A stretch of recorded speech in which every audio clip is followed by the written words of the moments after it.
Alright, hello everyone, welcome to my channel. My name is Mario Tarantino. I want to thank you guys for watching this video today. We have a very fun show for you today. We're going to be looking at the top 5 horror films of 2017. I've put together what I think is a great list. So let's get started right off the bat with number 5. I'm going with Split.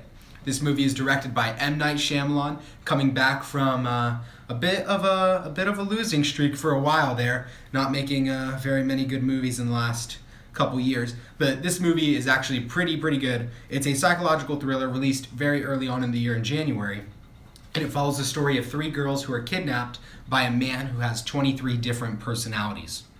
This movie starring James McAvoy, who does a great job with the role, really makes you believe each character that he's transforming into. And this movie has a great twist ending, very typical of Shyamalan to give us a twist ending. But I'm not going to spoil anything in this video in case you haven't seen the movies, but Split is definitely one to check out. He's done awful things to people, and he'll do awful things to you. Moving on to number 4, we have a French horror film that came out early this year, and that is Raw. A lot of you probably haven't seen this movie yet, but it's definitely worth checking out. It follows a freshman vegetarian student, and she is hazed at school into eating raw meat for the first time in her life. And soon after that, she begins to experience some cannibalistic tendencies. This movie is very graphic.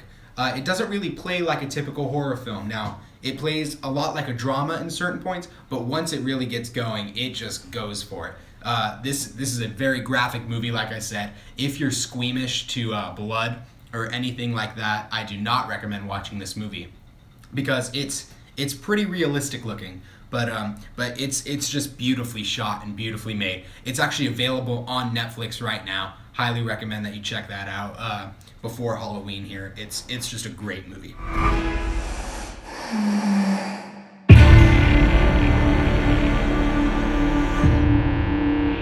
Coming in at number 3 on the list, I decided to go with It Comes at Night.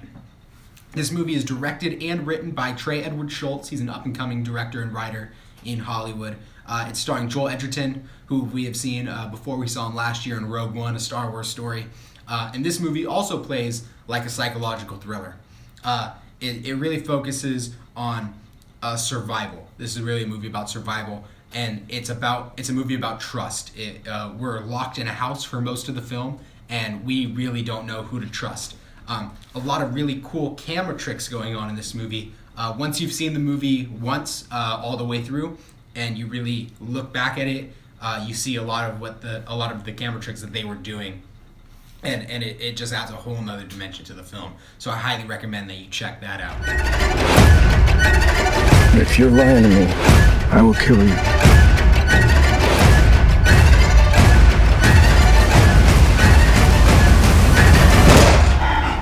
Coming in at number 2 is Stephen King's It, that was released in September of this year.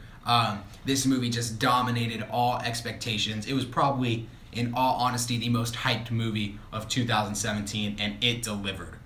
This follows a group of kids in Derry, Maine, who are being tormented by a demon who takes the shape of their greatest fear and exploits them on their fears. For most part of the movie, he takes the shape of Pennywise the Dancing Clown, played by Bill Skarsgård, who does an amazing job with the character.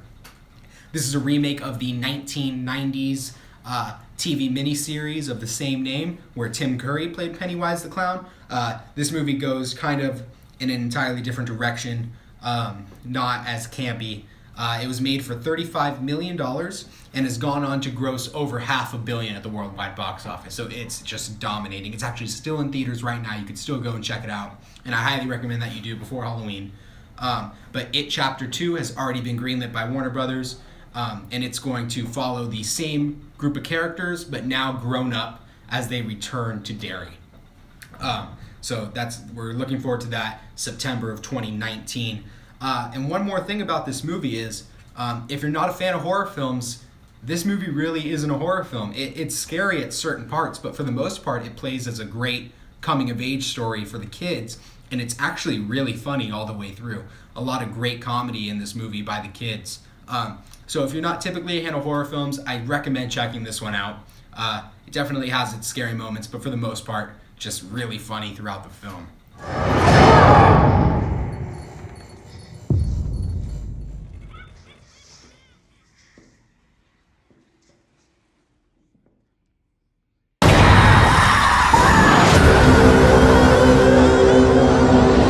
And finally, coming in at number 1, really no doubt about this one in my mind. Released in February of this year during Black History Month, it's Jordan Peele's directorial debut, Get Out. This movie was just amazing. I had heard nothing about it up until the week that it came out, and this movie really just took me by surprise and blew me away. It's a great twist on Guess Who's Coming to Dinner. I would be shocked going into the Oscars this year if we didn't see definitely a Best Director nomination for Jordan Peele, as well as a screenplay writing credit for him, and honestly a Best Picture nomination. I really want to see this get a Best Picture nomination because it's just a great movie. Made on a shoestring budget, it is the most profitable movie of 2017, which is amazing. This was released by Blumhouse Productions, which I want to talk about for a second really quick. It was started in 2000 by founder Jason Blum, and he signed a 10-year first look deal with Universal, which is amazing. The company rose to fame with the release of Paranormal Activity, which was made for around $15,000 actually here in San Diego, and the movie went on to gross around $200 million at the worldwide box office. One of the most profitable movies ever in the history of Hollywood. Absolutely amazing. Since then, he has gone on to make the Insidious franchise, the rest of the Paranormal Activity franchise, the Purge franchise, as well as 2014's Whiplash, which he received an Academy Award nomination for Best Picture. So really, he masters in the horror genre, making low-budget horror films, but also does a lot of other films. He also did The Reader, the Kate Winslet film, another Academy Award nominated performance there. And he had 7 films released this year, 2 of which are on this list. So we really want to be looking out for Blumhouse Productions. He has a lot slated in the future. I think we're only going to be seeing good things out of him in the future. Other horror movies that came out this year that didn't make the list, but I still want to mention Annabelle Creation, which came out in July. This is a great classic horror film. A lot of the movies on this list were psychological thrillers, but Annabelle Creation is a great classic horror film, so I highly recommend catching that one. This would have been a strong number 6 on the list if we had gone a little higher. Other movies that came out this year, Happy Death Day, which is another Blumhouse production that came out this month, October. 2 movies, Rings and The Bye-Bye Man, both which disappointed early on in the year. And recently that came out this month that also disappointed were Michael Fassbender's The Snowman, which I hear is awful, as well as Darren Aronofsky's Mother, which really split both critics and viewers. This movie was sold as a horror movie, but from what I'm hearing, it is not a horror movie at all. So those movies really disappointed this year. Still to come, we have 2 movies coming out before Halloween. We have Keep Watching, which is a Bella Thorne horror movie coming out, I think, the day before Halloween. And coming out this Friday is Jigsaw, part of the Saw franchise. We had 8 main Saw movies, and now we have our first spin-off with Jigsaw. This movie is projected to do $30 million at the box office this weekend. It really needs to make all its money at the box office this weekend, because after that we have Thor Ragnarok coming out next week in November, and then we start getting all of our Oscar nominations, or all of our Oscar contender movies, and our big blockbuster franchises like Justice League and Star Wars coming out in November and December respectively, as well as all the Christmas movies will be coming out. I know we have a Bad Moms Christmas, part of the Bad Moms franchise, coming out next week as well. But that's all I have for you today. Thank you for watching the video. Comment below, let me know what you thought, and give me some other ideas on some lists or any topics you'd like me to talk about. Please make sure to subscribe to the channel. But that's all I have for you today. Thank you very much. Goodbye.